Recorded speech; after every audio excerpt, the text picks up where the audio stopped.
The 10 Stages of Genocide by Dr. Gregory H. Stanton, President, Genocide Watch, copyright 1996. What is Genocide Watch? Genocide Watch is the coordinator of the Alliance Against Genocide.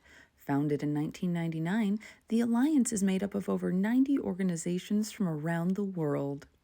The 10 stages include classification, symbolization, discrimination, dehumanization, organization, polarization, preparation, persecution, extermination, and denial. A genocide watch is declared when there are signs of the early stages of the genocidal process. A genocide warning is called when the genocidal process has reached the stages of preparation by perpetrators and persecution of a targeted group.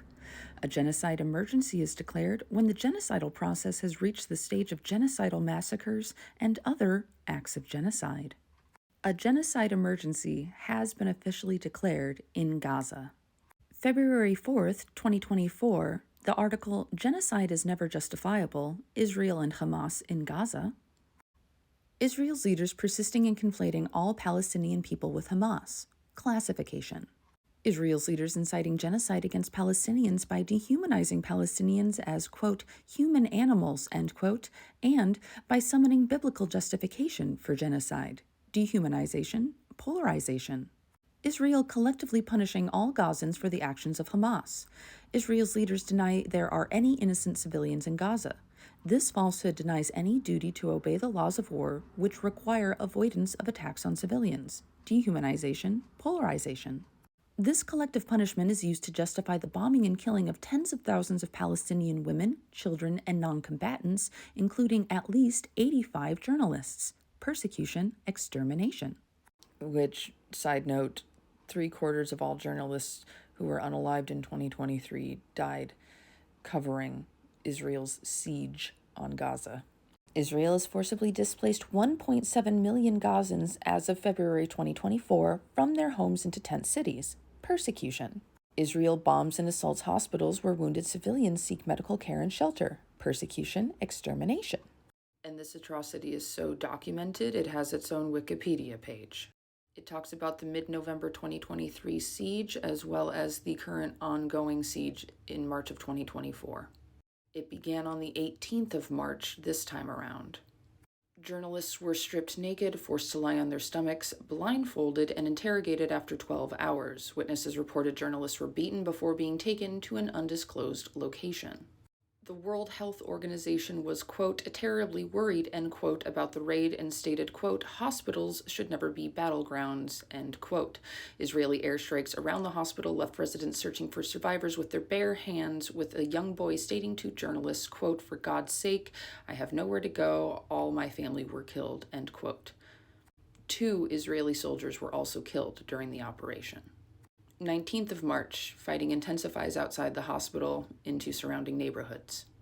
20th of March, Israeli forces encircle around the facility, preventing people from evacuating. Official Israeli and Palestinian narratives differ drastically. Israeli military states it killed 90 gunmen. Gaza media office stated all of the people Israel killed were wounded patients and displaced people, and that 13 patients had died due to a lack of medicine, oxygen, and food. Reuters stated they were unable to verify either account. The bodies of people killed while attempting to flee the hospital remained on the street as gunfire continued. Extensive searches by Israeli troops were conducted in and around the hospital. A journalist was arrested by Israeli soldiers at the hospital. According to Mads Gilbert, medical staff were detained, kept in the cold for hours, subjected to, quote, humiliating investigations, end quote, and one doctor was shot in the chest while attempting to comply with Israeli forces' orders. A displaced person at the hospital stated, quote, the soldiers fired at the building where we are. They asked us to take off our clothes and go down to the hospital yard, end quote. CNN reported that witnesses saw Palestinian journalists and health workers blindfolded, handcuffed, and stripped down to their underwear. The Gaza Civil Defense stated they were unable to reach wounded patients. Survivors of the raid stated they were stripped naked, detained for hours, and shot at despite carrying white flags. Footage of 4-year-old Saja Junaid went viral, showing the severely burned girl forced to flee the hospital, with journalists stating she hadn't eaten in 3 days.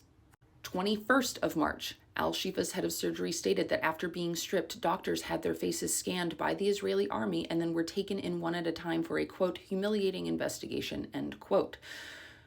A journalist on the ground stated the Israeli military is now ordering everyone inside the hospital, including medical staff and patients, to evacuate immediately. Otherwise, the entire facility will be blown up. Local media reported Israeli forces had blown up a specialist care building in the medical complex. 22nd of March, the head of the World Health Organization stated the situation at Al-Shifa was, quote, utterly inhumane, end quote, with nearly 200 staff and patients kept in a building with limited access to food and water and critically wounded patients lying on the floor. The Committee to Protect Journalists stated it was, quote, gravely concerned, end quote, about journalists arrested by Israel and stated the IDF, quote, need to be fully transparent about journalists who have been detained and refrain from any attempts to block the work of journalists at Al-Shifa Hospital and all of Gaza, end quote. The Israeli army ordered the surrender of all people remaining in the besieged hospital. Verified footage showed Israeli bulldozers, quote, wreaking havoc, end quote, on the hospital complex. Al Jazeera reported that, quote, intense battles, end quote, had been, quote, ongoing for days, end quote, in and around the hospital. The Gaza Health Ministry stated that Israel had bombed several hospital buildings and burned down its vascular department.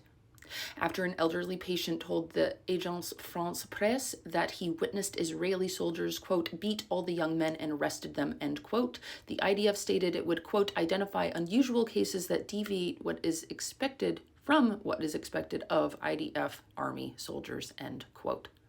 23rd of March, Hamas and the Palestinian Islamic Jihad said they were engaged in battles with the IDF outside of Al-Shifa Hospital and in the surrounding area. Hamas denied any presence inside the hospital. Reuters reported Israeli troops still searching the complex, with Israeli military saying that the hospital is linked to a network of tunnels used as a Palestinian militant base. Of course, because that means legally they're allowed to do that, technically, except if they're lying, which, since we don't have any verified reports, we have to err on the side of caution.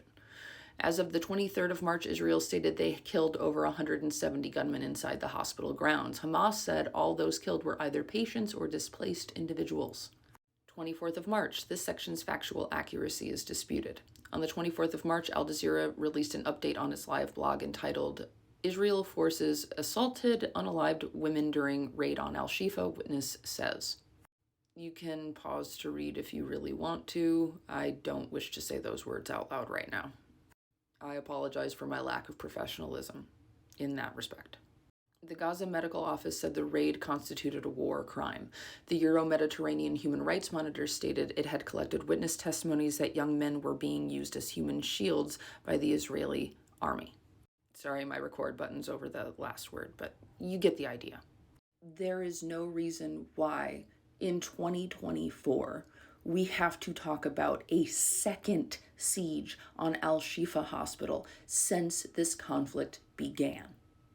But when you brainwash an entire group of people into believing that they are literally being commanded by God to carry out a genocide, reason isn't going to convince them to stop. It's just not. And even if it's not for a biblical God said it was okay reason, manifest destiny all over again, there are people who just simply believe that they are entitled to take things and do whatever they want with them. There are people who aren't there to worship any sort of a God. They're there to get their piece of the pie. And that, by no way, shape, or form, justifies genocide. We've known what the 10 stages of genocide are for way too long to not implement that knowledge in a practical, humane, adult manner. And that isn't even counting the December massacre of civilians being unalived execution style while sheltering in a school known as the Shadia Abu Ghazala School Massacre, which the Council on American Islamic Relations has been calling on Biden to respond to since December 13th, at least. That's not even counting the Flower Massacre. let alone the 3 that have occurred in this month alone.